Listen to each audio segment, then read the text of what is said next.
Alam nyo mga kapatid, ang dami-dami ko nang nagamit na shampoo, ng conditioner, para sa pagpapakapal ng buhok ko. Pero, ito lang talaga ako nahiyang. Ayan, as you can see. Halatang-halata naman, obvious naman kasi manipis na, konti na lang ang laman. Dahil dito yun sa Lumay. Nung nakita ko to kay Miss Meiko, talagang tiningnan ko kung maganda ba talaga yung mga feedback. Well, totoo naman na maganda. At tignan nyo naman kung gaano ka-shiny ang aking hair.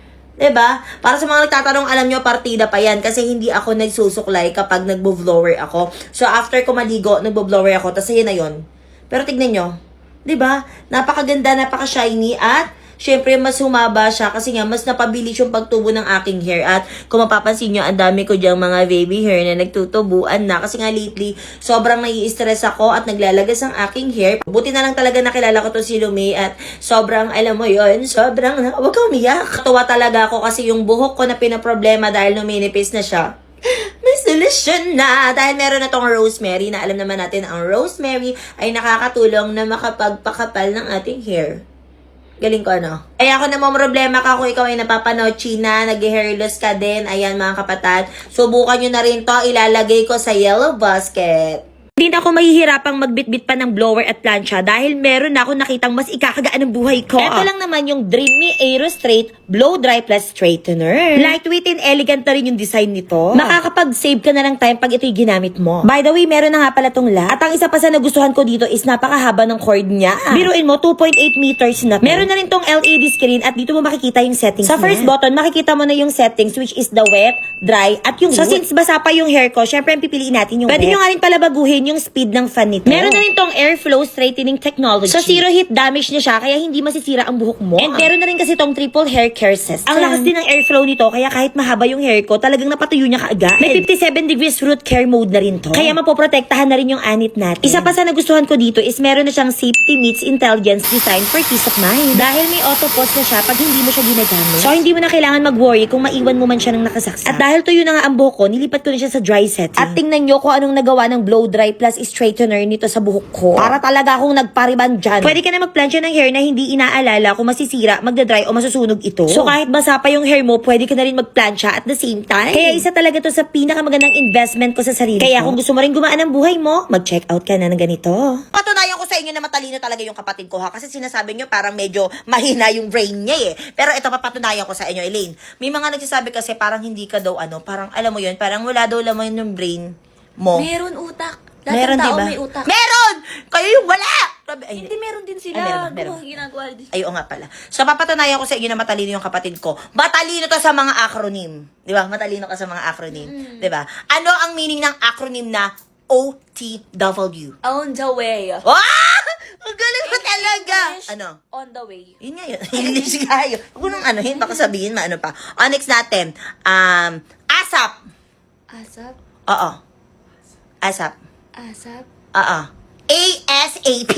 What's up? Hindi WhatsApp! Hindi WhatsApp! Ano ba yung sinasabi ko na matalino ka tapos... Ano yun, di? A ASAP. for... Di ba kita ng clue? As? A for aso. Ay, hindi! Bakit pinapahiya mo ako? Next na lang.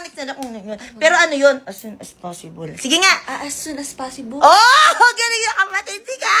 O, next natin. Ay, ano naman? BRB.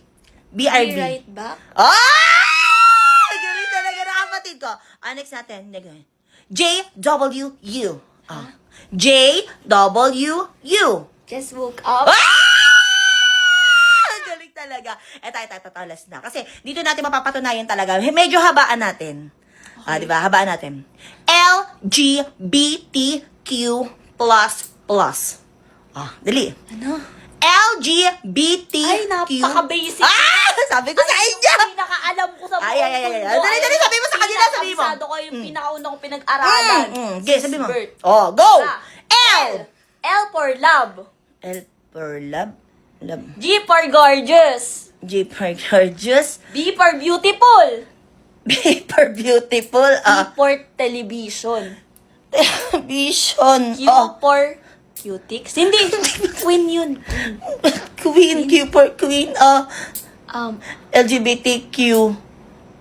Plus. QA. Ano A? A for Aquarius. Hindi Aquarius. Yan. Yung plus. Yung plus.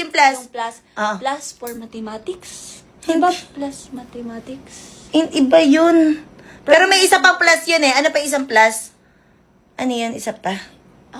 Plus mathematics. Pares lang naman yun. Pares lang ba?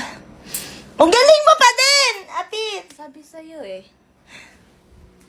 Tama yata kayo.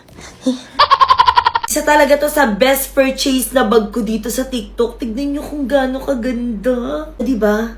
Very classy lang siya mga kapatid. Kung makikita nyo talaga to sa personal, sobrang mapapawaw din talaga kayo dito. Actually, ang gusto ko talagang kunin na kulay nito is yung wine red. Pero kasi nung nag-order ako, hindi na siya available. Pero ngayon, available na.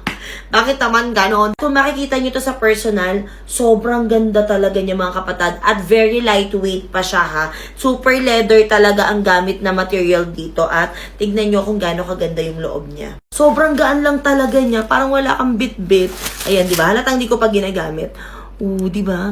Ang ganda ng material niya sa loob. So, ano man tawag dito, yung kahit matapunan siya ng water, hindi siya yung parang dudulas lang siya. Parang ganun yung material na ginamit.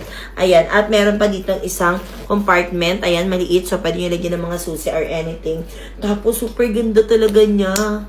Sobrang totoo ba? Ganito lang talaga to kamura sa quality nito. Diba?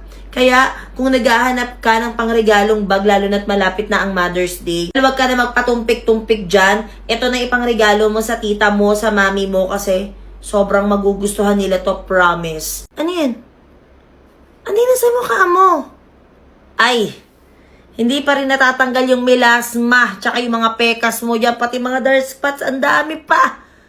Bakit kasi hindi ka pa rin gumamit ng ganito? Ha? Napakamura lang. Paulit-ulit kong sinasabi sa'yo. Bakit naman? Bigyan mo ako ng 35 na reason.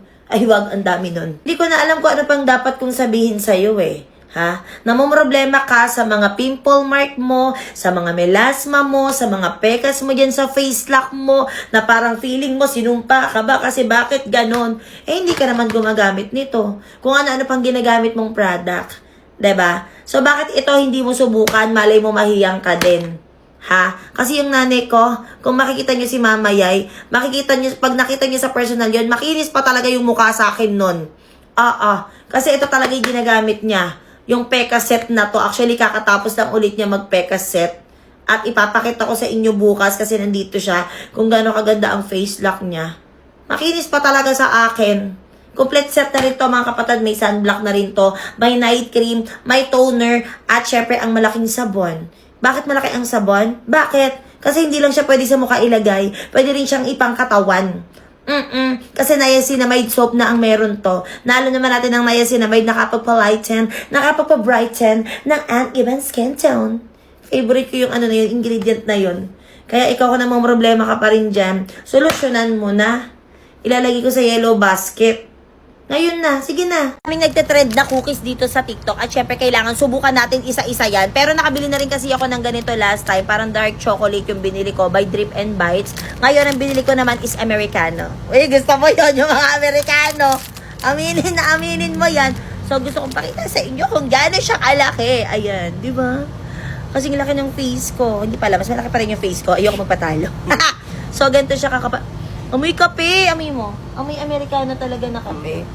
So, pwede nyo tayo init sa microwave, pwede nyo isausaw sa gatas, sa kape, kung sa inyo. Bahala kayo, kung sa kayo masaya, dun kayo. Ayan, so, tignan natin kung may laman siya. So, ganito itsura niya, yung loob. Ano ba to?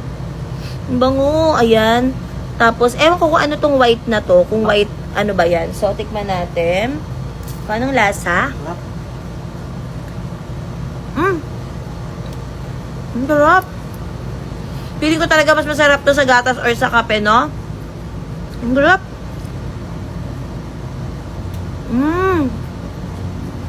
Sa mga hindi nakakaalam, hindi ako mahilig sa matamis. Pero ito, 10 over 10 to sa akin. Ang sarap niya. Hindi nakakasawa. Kasi siya nagsawa siya. Hindi! Hindi ba na? Aba? Kaya kung gusto nyo rin itry, gusto ko din itry yung iba't ibang flavor nito. Pero itong Americano sa akin, 10 over 10 to. Sarap na. Hindi ba? Nagkaganon na, sobrang sarap. Lagay ko sa yellow basket.